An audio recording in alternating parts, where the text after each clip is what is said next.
Salam Dubai. This is Martin West, Aerospace. Insurance அது இன்வெஸ்ட்மெண்ட்டாக தான் இருக்கக்கூடாது ஒழிய ரொம்ப முக்கியமான விஷயம்.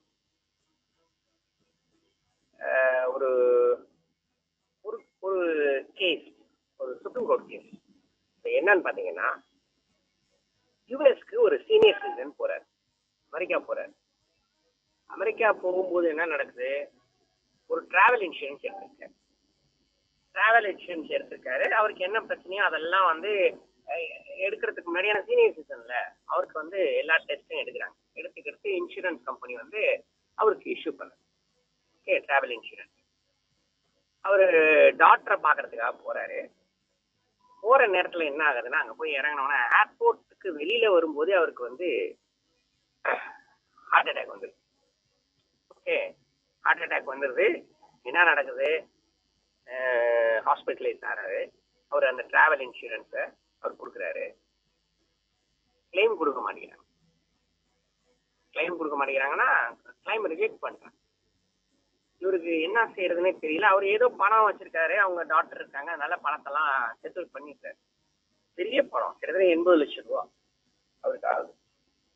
இதுக்கப்புறம் தான் மேட்டர், ஏன் கிளைம் கொடுக்கல, எதுக்கு நீ கொடுக்கல அப்படிங்கிற வரும்போது அவன் என்ன காரணம் சொல்றான், நீ ஸ்டாட்டின் யூஸ் பண்ற. ஸ்டாட்டின்ங்கிறது ஒரு ஆன்டி கொலஸ்ட்ரால் ட்ரக். ஓகே, இது ஜெனரலா ஹார்ட் பேஷண்ட்டுக்கு கொடுக்கறதுங்கிறது, கொலஸ்ட்ரால் யாருக்கு கூட இருக்கோ ஸ்டாட்டின் தே வில் கிவ். என்ன கேள்வி, நீ ஸ்டாட்டின் யூஸ் பண்ற, அதனால நீ உனக்கு ஹார்ட் டிசீஸ் இருக்குன்னு அர்த்தம் வரும். அதாவது ஹார்ட் டிசீஸ் வரத்துக்கான காரணங்கள் இருக்கு, வாய்ப்புகள் ஜாஸ்தி அப்படிங்கறதுதான் இதுக்கு அர்த்தம். நீ அதை மறைச்சிட்ட. சிம்பிள். இது முட்டாள்தனமான ரீசன். மறைச்சிட்ட, அதனால கொடுக்க முடியாது. ஹார்ட் டிசீஸ் வருங்கிறது உனக்கு முன்னாடியே தெரியும் அப்படிங்கறதுல அவங்க ரிஜெக்ட் பண்ணிட்டாங்க. இவர் என்ன பண்றாரு, கன்சியூமர் கமிஷனுக்கு கொண்டு போறாரு விஷயத்த. கமிஷனுக்கு கொண்டு போய் கமிஷனர்கிட்ட கொண்டு போய் ப்ளீட் பண்றாரு. என்ன ப்ளீட் பண்றாரு, திஸ் இஸ் நான்சென்ஸ், இது என்னங்க இது, நான் ஸ்டாண்டின் சாப்பிட்றேன், டாக்டர் பிரிஸ்கிரைப் பண்ணி கொடுக்குறேன், எனக்கு எப்படிங்க தெரியும்னு சொல்லிட்டு. பட் இன்சூரன்ஸ் கம்பெனியோட ஆர்கியூமெண்ட் என்ன பண்றாங்க, கமிஷன் ஏத்துக்கிறாங்க. என்ன சொல்றாங்க, ஸ்டாட்டின் ஹார்ட்டுக்கு தானே, கொலஸ்ட்ரால் ஜாஸ்தியா இருந்தா உனக்கு ஹார்ட் பிரச்சனை இருக்குன்னு தானே அர்த்தம், அதுக்கு நீ ஸ்பெசிஃபிக்கா டிஸ்க்ளோஸ் பண்ணாரு. Then he directly vent. இங்க தான் அப்பீல் வரும். இந்த அப்பீல் என்ன ஒரு பிளஸ்ன்னு பாத்தீங்கன்னா, கமிஷனர் ரிஜெக்ட் பண்ற அப்பீல் டைரக்டா சுப்ரீம் கோர்ட் வரையும் போகலாம்.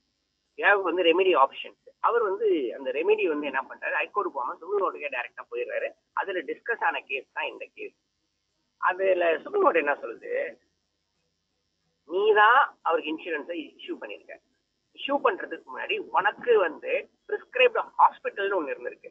அந்த ஹாஸ்பிட்டல்ல போய் அவர் மெடிக்கல் டெஸ்ட் எடுத்திருக்காரு. இந்த மெடிக்கல் டெஸ்ட்ல அவருக்கு கார்டியக் ப்ராப்ளமோ எதுவுமே வரல. ஸோ பிளஸ் ஸ்டாட்டின் யூஸ் பண்றதுங்கிறது ஈவன் டயபெட்டிக் பேஷண்ட்ஸ்க்கு கூட அந்த கொலஸ்ட்ரால் ஹை, டயபெட்டிக் ஹையா இருக்கும்போது கொலஸ்ட்ரால் ஹையா இருக்கும், அப்ப ஸ்டாட்டின்ஸ் கொடுப்பாங்க. ஈவன் பிபி பேஷண்ட்ஸ் கூட சம்டைம்ஸ் கொடுப்பாங்க, கொலஸ்ட்ராலோட இது ஜாஸ்தியா இருக்கு. ஸோ இது ஹார்ட் எதுவா இருந்தாலும் ஹார்ட்டை தான் பாதிக்கும். எந்த பிரச்சனை இருந்தாலும் எங்க டைரக்டா போவோம், ஹார்ட் இருந்தாதான் மனுஷன் சாவுவான். அதனால நீ இதெல்லாம் ஹார்ட்டுக்கு தான் போகுது, அதனால ஹார்ட் டிசீஸை நீ மறைச்சிட்ட அப்படின்னு சொல்லிட்டு எல்லாம் பண்ணக்கூடாது, இது பைத்தியகாரத்தனமா இருக்குன்னு சொல்லி சுப்ரீம் திட்டிட்டு பணத்தை கொடுக்க சொன்னது மட்டும் கிடையாது, 1 lakh டேமேஜ் கொடுக்க சொல்லுது. இது எப்ப நடக்குது, 4.5 வருஷம் கழிச்சு தான் இது நடக்குது. 4.5 years கழிச்சு சைட்டான கேஸ். எத்தனை பேர் நம்மளால போய் ஃபைட் பண்ணிட்டு இருக்க முடியும்? சுப்ரீம் கோர்ட்ல போய் நிக்கிறதா இருந்தா ஒரு அட்வொகேட் ஒரு சிட்டிங் மினிமம் 2 lakhs கீழே கிடையாது. This is what things are going. அதான் நான் சொல்றேன், insurance is a very serious issue. Before entering into the contract of insurance, எல்லாத்தையும் டிஸ்கஸ் பண்ணுங்க.